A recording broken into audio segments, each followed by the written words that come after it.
नमस्ते दोस्तों, मैं मौर्य वर्षा आपके अपने YouTube चैनल पर स्वागत करती हूँ। आज हम निर्मल वर्मा का संपूर्ण परिचय देखने वाले हैं। ठीक है, तो चलिए शुरू करते हैं। इनका जन्म 3 अप्रैल 1929 में शिमला, हिमाचल प्रदेश में हुआ है।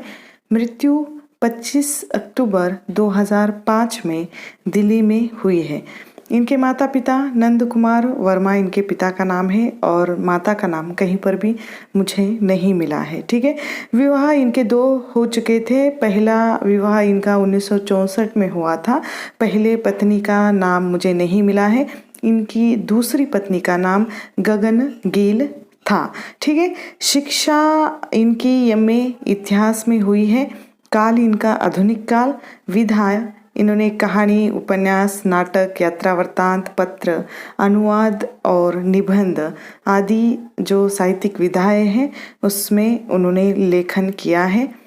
सम्मान एवं पुरस्कार जिसमें है 1973 में सर्वश्रेष्ठ हिंदी फिल्म पुरस्कार माया दर्पण कहानी पर इनको मिला हुआ है।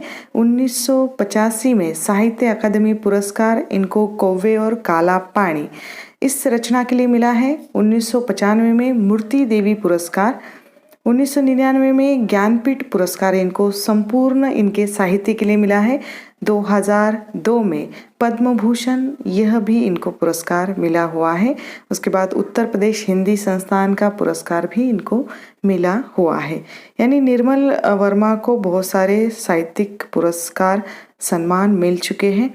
रचनाओं में इनके पहले आते हैं उपन्यास, जिसमें है 1964 में वे दिन इनका पहला उपन्यास आता है, जिसमें नवीन संवेदना और आधुनिकता को उजागर लेखक ने किया है। और हिंदी उपन्यास साहित्य का जो उद्भव और विकास है, उस साहित्यिक उद्भव और विकास में ये तीसरा मोड़ लेकर आने वाला उपन्यास है। और पहला जो मोड़ उपन्यास साहित्य का कहा जाता है कि गोदान को, दूसरा मोड़ शेखर एक जीवनी को जो संवेदना को लेकर, नई संवेदना को लेकर लिखा हुआ है।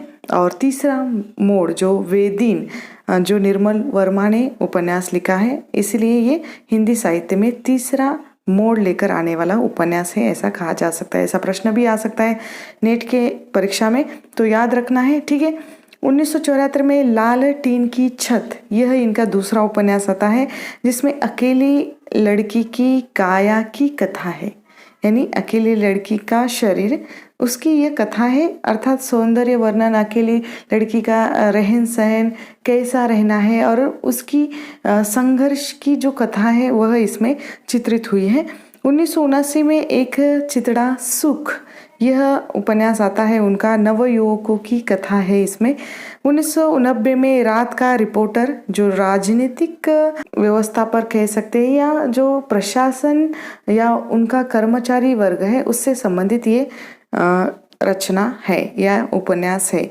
ठीक है, 2000 में इनका अंतिम अरण्य यह उपन्यास आता है, जो मानवीय या मानव जीवन का जो अंतिम यथार्थ होता है, यानी मृत्यु तक का जो समय होता है उसका चित्रण इसमें किया गया है। ठीक है, निबंध उनके देखिए 1970 में हर बारिश में निबंध संग्रह है।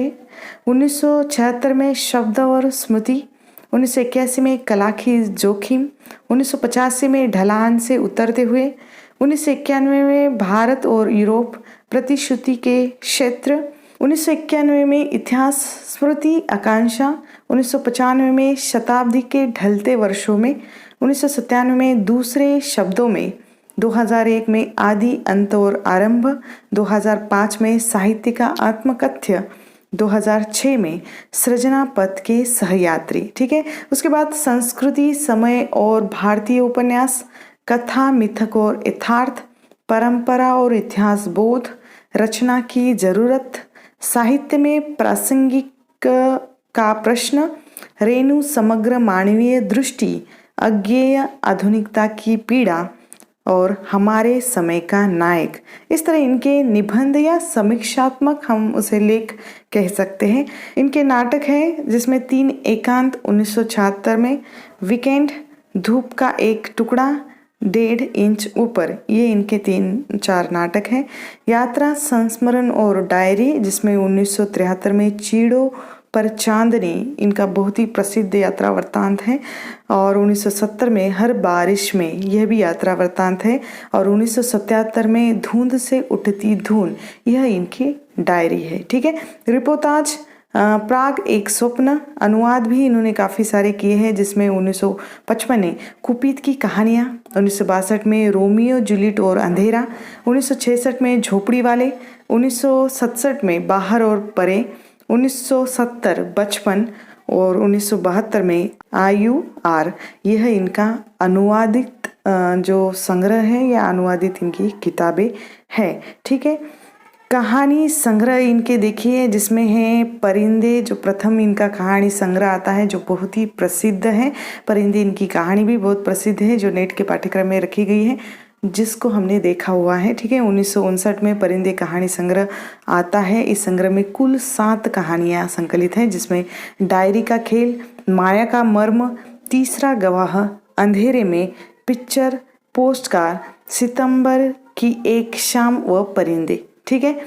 इसके बाद 1965 में जलती झाड़ी, यह इनका दूसरा कहानी संग्रह आता है, जिसमें इस संग्रह में कुल 10 कहानियाँ संकलित हैं, जिसमें लवर्स, माया दर्पण, एक शुरुआत, कुत्ते की मौत, पहाड़, पराया शहर में, जलती झाड़ी, दहलीज, लंदन की एक रात और अंतर। लंदन की एक रात बहुत ही प्रसिद्ध इनकी कहानी रह चुकी है। 1968 में पिछली गर्मियों में, जिसमें धागे, पिता और प्रेमी, 1.5 इंच ऊपर, खोज, उनके कमरे, अमालिया, इतनी बड़ी आकांक्षा, पिछली गर्मियों में। ठीक है। 1973 में उनका कहानी संग्रह आता है बीच बहस में, जिसमें संकलित कहानियाँ इस तरह है: छुट्टियों के बाद, वीकेंड, 2 घर, बीच बहस में। ठीक है। 1973 में मेरी प्रिय कहानियाँ नामक इनका संग्रह आता है। 1983 में कौवे और काला पानी, धूप का एक टुकड़ा, दूसरी दुनिया, जिंदगी, यहाँ और वहाँ, सुबह की सैर, आदमी और लड़की, कौवे और काला पानी, वह एक दिन के मेहमान। इस तरह इस कहानी संग्रह में यह कहानियाँ संकलित हैं। 1995 में सूखा तथा अन्य कहानियाँ, जिसमें सूखा, सवर्ण, रचना और लवस, ये कहानियाँ हैं। 2000 में 11 लंबी कहानियाँ, 2005 में संपूर्ण कहानियाँ, इस तरह इनके कहानी संग्रह आते हैं। ठीक है। अब इनके बारे में विशेष कि ये आधुनिक भावबोधवादी साहित्यकार रह चुके हैं।